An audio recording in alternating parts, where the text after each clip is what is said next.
few moments later. Good morning mga Fur Divas, this is Francine. So March 11 ngayon, Monday, 2024 is my first day off after ng 1 week namin engagement here. Ayan, kasi breakfast lang kami sa baba. At ito yung aming view, ang pool. Dito kami nakatira sa Grand Mercure Roxy, Singapore. Ayan. So yun, wala pang tao. It's only 7, mag-8 pa lang ngayon. So puyat lahat ng tao kasi katapos ng work. Parang wala pa masyadong ganap. So, papakita ko lang sa inyo yung breakfast nook namin sa baba. Okay, magbe-breakfast muna tayo. So, pakita natin kung ano mga lafang doon. Tara, gutom na ako. Few inches later. Yes guys, nandito na tayo sa Feast Asia in 2nd floor. Magbe-breakfast na tayo ngayon. So, ngayon ko lang talaga siya mabablog. Kasi, syempre, ayan, bukas sila ng diba? 8 a.m. to 10:30. That's the normal. Okay, so kakain tayo. Kain muna tayo. Okay na, kuya. Saan tayo? Okay, dyan na tayo. Okay. Really, give me a good spot kasi magbablog ako. Diba maganda? Okay. O sige, ayan. So, papakita ko lang sa inyo yung food natin dito. Ayan, sige, let's see. Nandito na tayo sa Feast Asia. Ayan, sige, sandali. We are here at Feast Asia. Ayan, dito sa diba? Breakfast, 2nd floor, dito sa Feast Asia. This is my first time i-vlog ito kasi hindi ko siya nabablog. Ayan, if you want some grilled tomatoes is here. Wow, yummy. Samoa potato. Ayan.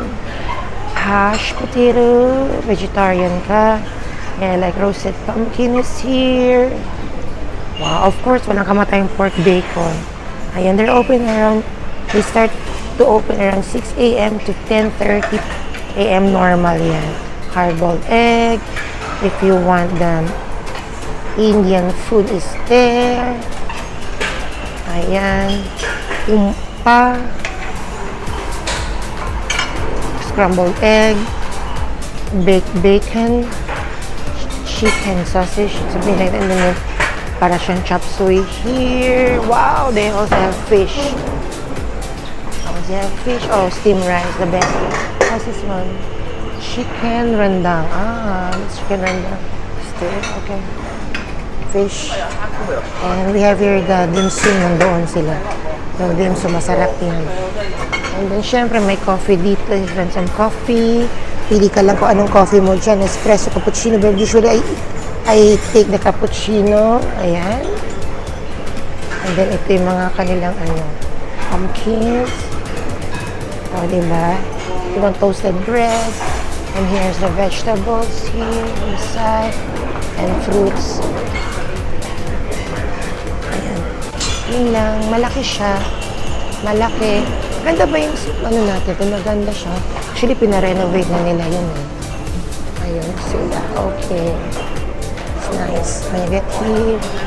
Kain muna tayo. Ang laki niya. O, diba? Sarap. So, paluto doon. Okay. Ayan siya. Open sila ng 6 in the morning hanggang 10:30. So, ito yung breakfast ko ngayon. Usually, ito talaga yung mga breakfast ko dito. Where I have fruits here. Yan, syempre. Then, I got some bacon, hash brown, nasi lemak, parang nasi lemak siya, pati scrambled eggs. So, kakain muna tayo ngayon. So, ngayon ko lang na-vlog for how many years na ako nandito na nag-stay dito sa Singapore Grand Mercure Roxy. So, ngayon ko lang siya nabablog. So, okay dito kasi enjoy ka. Enjoy ka nagbe-breakfast din sila ate. Pakita ko sa inyo yung mga nag-help sa amin dito. Nag-work dito, Filipinos din. Ganyan, mostly Filipinos. So, yun, kakain muna tayo, ha? So, I have also my coffee here. Ganyan, by usual. And yes, ini-enjoy ko talaga yung kain dito. Ang breakfast kasi, Masarap siya. So, sige, I'm going to have my bacon now. Ayan, yung bacon niya is crispy. And yes, the usual continental breakfast pero may halong Asian fusion. Ayan. And syempre rice, hindi natin makalimutan si rice is life.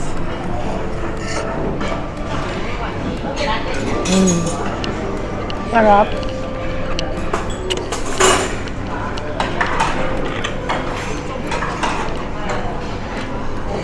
Rice ko. Alam mo. Meron sila ang showbiz. Kanilang sambal chili, yun, namimiss ko. Yung sambal chili nila may mani, may peanuts and anchovies with rice. Ayan, sarap. Oo.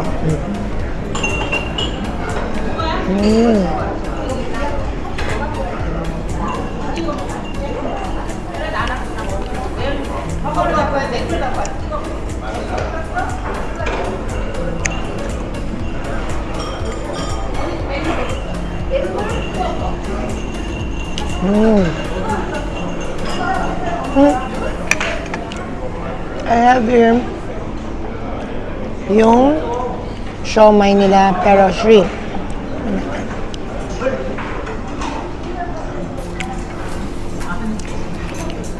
Masarap din.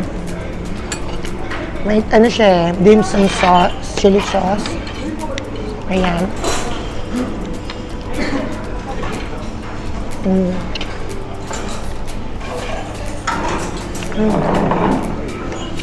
Talagang maanghang siya, no?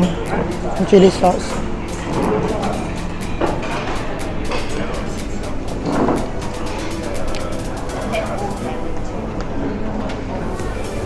Today yata kakain ako ng kakain. Vlog lang ako mag-vlog ng food. Coffee.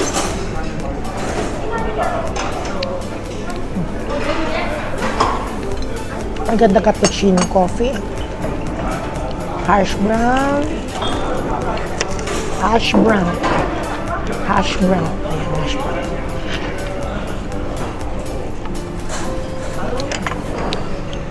Tapos. Fruits. Coffee. My breakfast. Ayan, ang breakfast ko for today. Ayan, bacon, scrambled egg, hash brown, rice with anchovies and peanuts like there's sambal thing, sauce, and fish. Kuha naman natin ang kanilang fruits. So, hindi ako masyadong kumukuha ng fruits kasi minsan hindi siya ganun ka-sweet. So, I just get my favorite like the watermelon and sweet dew ba yan? Basta yung sweet dew. Ewan ko ano mo, melon ba ito? Ganun. Sige. Alam na, kainin lang natin.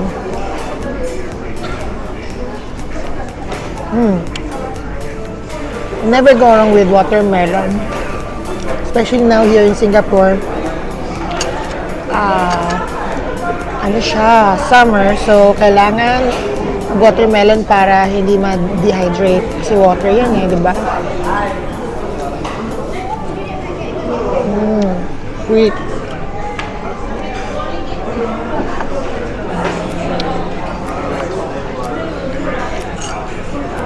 Dito sa breakfast dito sa Grand Mercure Roxy, I always have a good impression dito na or lagi ako nagkakaroon ng good experience dito sa I never have had mga bad experiences dito, like kanilang mga staff dito, mababait, and shout out kay Ate Grace dito sa who's working dito sa restaurant or breakfast dito siya na-assign or siya pastries. Si Ate Grace, she's a Filipino, nag-work dito for a long time na rin dito sa Grand Mercure Roxy. Since na dito kami nag-check-in every year, nakikita namin siya. Yes guys, tapos na tayo mag-dinner. So balik na tayo. Ate Grace, pasok ka dito sa camera ko. Yan si Ate Grace. Bakit? May YouTube channel ako. Yan si Ate Grace. Sinoutout na nga kita eh. Ay, sin si Ate Grace, ano sa amin dito sa Grand Mercure Roxy. Lagi niya kami inaalagaan dito. Kaya yung, punta kayo dito ha. Kasi nag-YouTube ako te. I have a YouTube channel. Kaya yung binablog ko yung mga hotels na pinupunta namin, and then their breakfast, and then the rooms, ayan. Kaya punta kayo dito, Yes, guys. Thank you, nahiya siya. So, salamat for taking good care of us here. Yes. Super bait nila dito. So, parang na kaming pamilya, di ba? So, yun guys. Ayan si Ate Grace. Shoutout kay Ate Grace who's working here in Grand Mercure Roxy, Singapore. Kaya try nyo yung kanilang breakfast nila dito whenever you're here in Singapore. Check-in kayo dito sa Grand Mercure Roxy, Singapore. Okay? Yes guys, tapos na tayo mag-breakfast dito sa Feast Asia, dito sa Grand Mercure Roxy, Singapore. So, maraming salamat and I hope to see you on my next video. Don't forget to like, share, subscribe. Bye guys!